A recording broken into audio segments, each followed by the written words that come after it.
Sehingga pada hari ini kami tetapkan 5 orang tersangka, yaitu saudara HL selaku beneficiary owner PT Tim.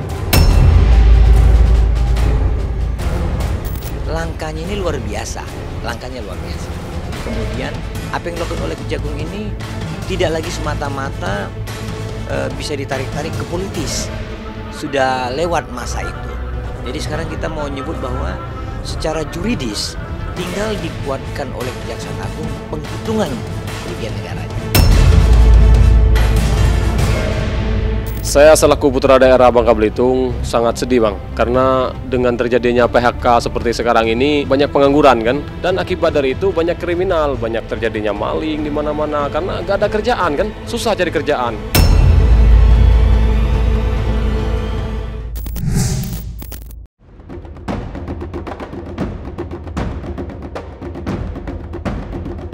Pusaran kasus mega korupsi tata niaga komoditas timah lagi-lagi menyeret nama besar yang tak asing di telinga masyarakat Indonesia. Ya, pada tanggal 26 April 2024 silam, pihak Kejaksaan Agung Republik Indonesia telah menetapkan pengusaha Henry Lee sebagai tersangka dari dugaan tindak kejahatan yang berpotensi merugikan negara sebanyak 271 triliun rupiah itu. Seperti diketahui, Henry Lee merupakan salah satu pendiri maskapai penerbangan terbesar di Indonesia, yakni Sriwijaya Air. Bersamaan dengan penetapan nama Henry Lee sebagai tersangka, pihak Kejagung juga menyeret 4 orang lainnya, yakni tersangka SW selaku Kepala Dinas Energi dan Sumber Daya Mineral atau ESDM Provinsi Bangka Belitung periode tahun 2015 sampai dengan 2019. Tersangka BN selaku pelaksana tugas Kepala Dinas ESDM Bangka Belitung sejak tahun 2019. Tersangka AS selaku pelaksana tugas Kepala Dinas ESDM Bangka Belitung periode tahun 2020 hingga tahun 2021. Serta tersangka FL selaku pihak pemasaran PT Tim. Terseretnya nama Henry Lee seakan menambah panjang deretan nama besar yang diduga terlibat dalam perputaran uang hitam itu. Ya, seperti diketahui, sebelum ini pihak Kejagung telah terlebih dulu melakukan penahanan terhadap Harvey Muiz, suami dari Sandra Dewi, serta sosok Crazy Rich Pantai Indah Kapuk, Helena Lim. Tim penyidik telah memanggil 14 orang saksi, di mana salah satu dari saksi terus yang kami panggil yaitu saudara HL tidak bisa hadir karena sakit. Selanjutnya setelah dilakukan pemeriksaan, tim penyidik memandang telah ditemukan alat bukti yang cukup, sehingga pada hari ini kami tetapkan 5 orang tersangka, yaitu saudara HL selaku beneficiary owner PT Tim atau BO PT Tim. Selanjutnya saudara FL selaku marketing PT Tim. Saudara SW selaku Kepala Dinas ESDM Provinsi Kepulauan Bangka Belitung periode tahun 2015 sampai dengan Maret 2019. Saudara BN selaku PLT Kepala Dinas ESDM Provinsi Bangka Belitung periode Maret 2019.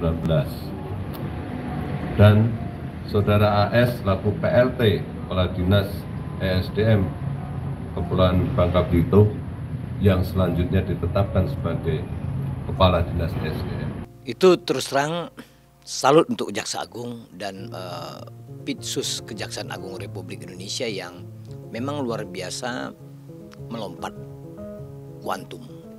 Pemikiran mereka luar biasa, mereka tunjukkan ketajamannya. Penyebutan ada tersangka baru, penahanan dan lain, itu adalah satu hal yang patut kita apresiasi.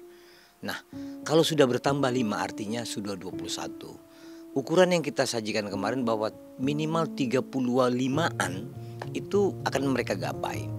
Dan sekali lagi bahwa memang Jaksa Agung dan anggotanya tentunya di pidana khusus itu sudah mulai menunjukkan bahwa mereka akan menyentuh korporasi. Langkahnya ini luar biasa, langkahnya luar biasa.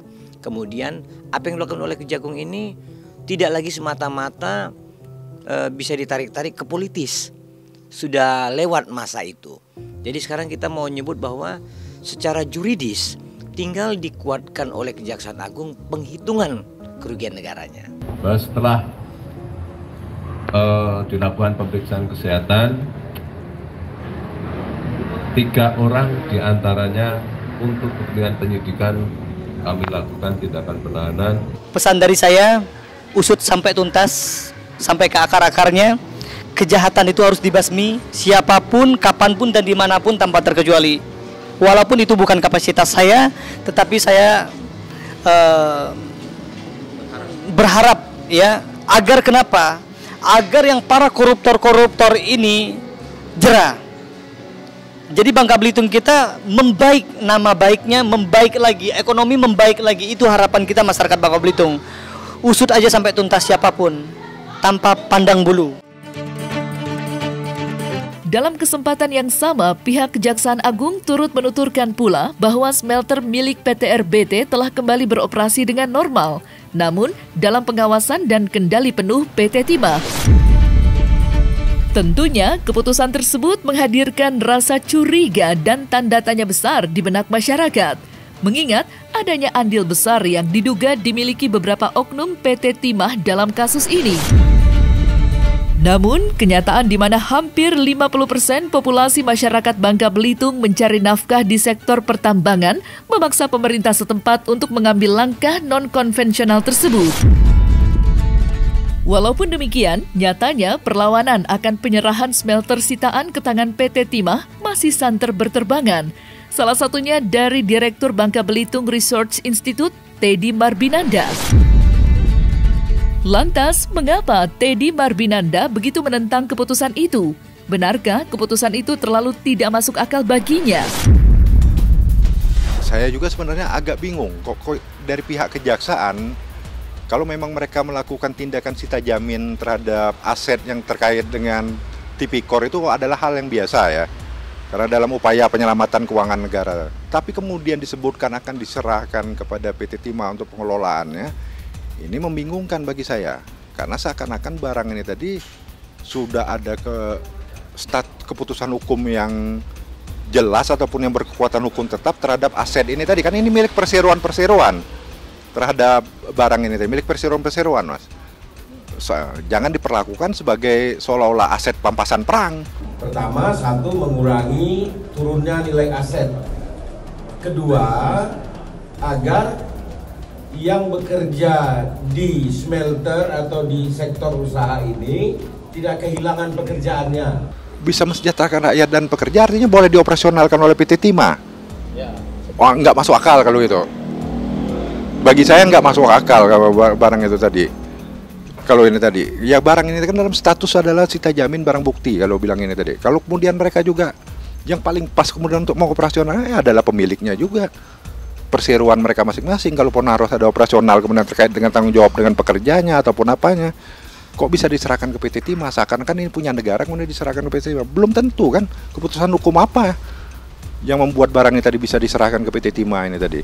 Ini tetap sambil penanganan kasus hukum, ini tetap bisa bekerja, dikelola oleh ahlinya, dan masyarakat yang bekerja di sektor itu tidak berhenti bekerja, tapi tetap dengan koridor legal.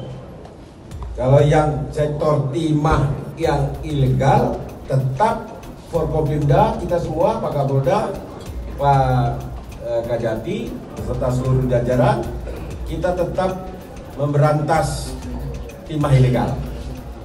Jadi, ini koridor yang diputuskan di dalam rapat tadi. Saya selaku putra daerah Bangka Belitung sangat sedih, Bang, karena dengan terjadinya PHK seperti sekarang ini terutama banyak pengangguran kan. Mereka sekarang sedang tidak baik-baik dan sedang menjerit kesakitan, kebingungan mereka sekarang, apalagi mau menghadapi anak-anak mereka pengen sekolah, yang pekerja tambang yang mengandalkan kehidupannya di sektor tambang, sekarang juga bingung bang, mau nyekolahin anaknya gimana karena nggak punya uang. Dan akibat dari itu banyak kriminal, banyak terjadinya maling di mana-mana karena nggak ada kerjaan kan, susah cari kerjaan. Ini kan melibatkan orang banyak juga, ada pegawainya, ada apa kemudian kan terkait yang ini aja, yang kerjasama dengan PT Timahnya aja mereka dalam usaha-usaha mereka yang lain apa mereka nggak boleh lagi selama itu legal? Bisa aja kan masih. Sebelum ya selama izin mereka belum dicabut, selama juga IUP mereka dianggap tidak ada masalah ataupun apa, kemudian RKAB mereka untuk tahun 2024 ini sudah terbit, ya sah aja kan saya anggap. Bermasalah justru adalah kejaksaan kalau sampai barang itu dihentikan ataupun apa. Nggak ada alasan bagi yang kamu untuk menghentikan begitu saja. Karena belum ada ketetapan hukum yang tetap terhadap kasus ini tadi kan. Tak dapat dipungkiri, terkuaknya kasus mega korupsi tata niaga komoditas timah wilayah izin usaha tambang PT Timah telah memancing ledakan amarah dari masyarakat di seluruh penjuru tanah air, terkhususnya bagi warga lokal Provinsi Kepulauan Bangka Belitung. Kekecewaan mendalam pun kian dalam menusuk hati warga Bangka Belitung karena adanya dugaan keterlibatan suami Sandra Dewi. Pasalnya, Sandra Dewi merupakan putri daerah yang lahir di kota Pangkal Pinang, ibu kota Provinsi Bangka Belitung. Belum lagi hingga sampai saat ini, Sandra Dewi justru terlihat bersembunyi dan enggan meminta maaf kepada warga Bangka Belitung. Hal inilah yang membuat masyarakat ikut menyoroti latar belakang serta keluarga besar Sandra, terutama yang masih bermukim di kota Pangkal Pinang. Lantas, benarkah di balik kehidupan sempurna dan bergelimang harta yang ditunjukkan Sandra di ibu kota, keluarganya di Pangkal Pinang justru tidak mempertunjukkan kemewahan? Serta bagaimanakah pula luapan isi hati warga lokal Bangka Belitung yang kini diselimuti kekecewaan mendalam? Saya sendiri sih ya sebagai pribumi sini, asli sini, dari sini ya mungkin saya sangat malu bang ya, karena ini mencoreng nama orang Bangka Belitung ya enggak. Jadi mungkin ya menurut saya ya kalau memang harus dihukum, kalau memang bersalah ya dihukum sesuai dengan aturannya. Maksud saya ya jangan takut gitu ya. Meskipun dia public figure atau gimana ya, memang kalau dia salah ya harus diberantas. Jangan hanya rakyat kecil aja ya kan. Karena kan banyak nih orang-orang berteriak nih ya kan di luar sana. Kalau maling ayam itu digebukin ini. Kenapa kalau yang hasil korupsi ini nggak digebukin kayak gitu ya enggak? Kalau saya ya memang harus dihukum ya yang seberat-beratnya ya seberat-beratnya bang. Karena ini merugikan uang negara ini. Bukan hanya Bangka Belitung sebenarnya, tapi Indonesia kita yang kena semuanya. Saya sendiri melihat kalau kata orang dia istilahnya royal di luar kalau di Jakarta ya enggak. Tapi nyatanya di Bangka Belitung nggak ada loh bang. Mungkin dia keroyalannya ya mungkin ya sama-sama kerabat-kerabat yang terdekatnya aja. Kalau tapi untuk masyarakat Bangka Belitung ini saya rasa enggak sih. Enggak ada sih bang. Ya, mungkin kalau di luar dia terkenal dengan keroyalannya, sumbang sini ke gereja ini gereja itu. Tapi kalau saya rasa di sini ya biasa aja sih bang. Siapa yang nggak kenal Sandra Dewi? Putri Bangka Belitung yang kita bangga-banggakan, yang dari Bangka Belitung, ya kebanggaan Bangka Belitung lah di nasional. Saya tidak dekat dan tidak kenal, mungkin tidak saling kenal. Tapi saya sebenarnya no comment lah untuk Sandra Dewi dan suaminya. Karena bukan kapasitas saya bang. Kalau salah, siapapun ya harus dihukum, siapapun tanpa terkecuali, ya kan? Karena meminta maaf tidak akan menyelesaikan masalah. Karena kalau cuma meminta maaf saja. Jadi intinya siapapun yang bersalah yang harus kita hukum. Memang sih kalau kita uang pribadi hasil kerja keras kita, mungkin kita berpikir panjang untuk mengeluarkan yang mungkin tidak begitu penting ya enggak untuk kita belikan. Terlepas dari sorotan tajam warga lokal Bangka Belitung terhadap sanak keluarga Sandra Dewi di sana yang diduga jauh dari kata glamor, Wanita kelahiran 1983 itu juga ramai diperbincangkan usai diduga menghapus semua jejak kehedonannya di media sosial. Ya, beberapa waktu yang lalu, akun media sosial Sandra Dewi dan video-video unggahannya di YouTube menghilang bak ditelan bumi. Lantas, seperti apa pakar media sosial menanggapi jejak kemewahan Sandra Dewi yang menghilang secara misterius dari dunia maya? Serta bagaimanakah pula reaksi masyarakat lokal Bangka Belitung melihat Sandra Dewi dan Harvey Mois yang terancam dimiskinkan? Ya harus dong Bang, tetap harus dimiskinkan kalau saya, ya enggak. Jadi untuk masalah korupsi ini harus dimiskinkan Bang. Kalau bisa sampai ke akar-akarnya, diusut sampai sedemikian rupa pokoknya. Jadi jangan sampai ada harta yang tersisa. Ya memang harus seperti itu karena mereka mengkorupsi merugikan banyak orang ini loh. Ya enggak, mereka menikmatinya untuk kesenangan mereka sendiri, tapi merugikannya banyak ini. Jadi saya sangat setuju sekali kalau memang harus dimiskinkan. Kalau barang ini tadi, Harvey Mois punya bisnis, punya apa segala macam ini terkait ini tadi yang ada di sini. Dan sepanjang sepengetahuan saya ataupun apa ya nggak ada melibatkan istrinya, walaupun istrinya orang sini, Sandra Dewi ya, dari Bangka Belitung kan. Nah ini tadi nggak ada melibatkan itu tadi. Ini murni bisnis. Kalau memang ini tadi, saya nggak mau mencampuri terlalu jauh barang itu. Terlalu jauh, tapi saya anggap kalau memang ini tadi disebutkan istrinya, ya mungkin terkait dengan ditanyakan mungkin aset-aset Harvey Mois ataupun apa, itu kan cara kerja penyidik kan sah-sah aja. Sandra Dewi adalah seorang pesohor yang kaya raya dengan jumlah pengikut 24,3 juta orang.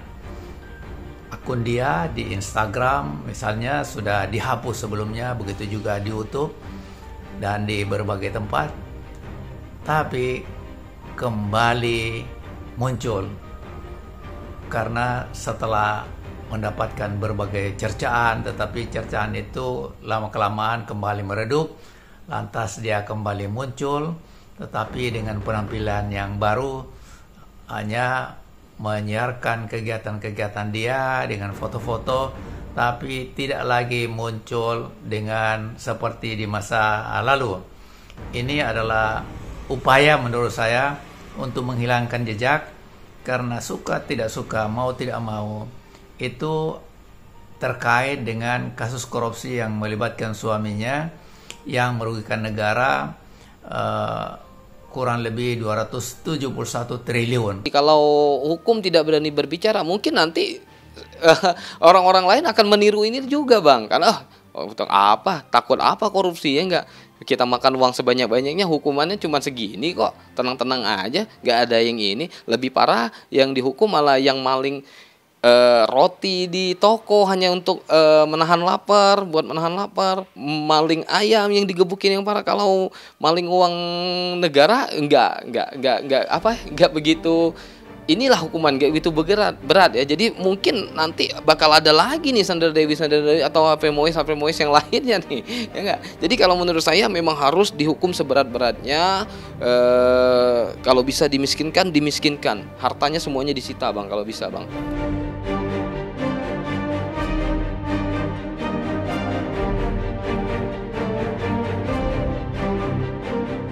Nah, selesai sudah Cumi Lovers, saksikan terus Cumi Camp In-Depth, kabar lengkap, mendalam, dan akurat dari narasumber terpercaya. Dan jangan lupa untuk like, subscribe, dan juga share channel YouTube Cumi Cumi.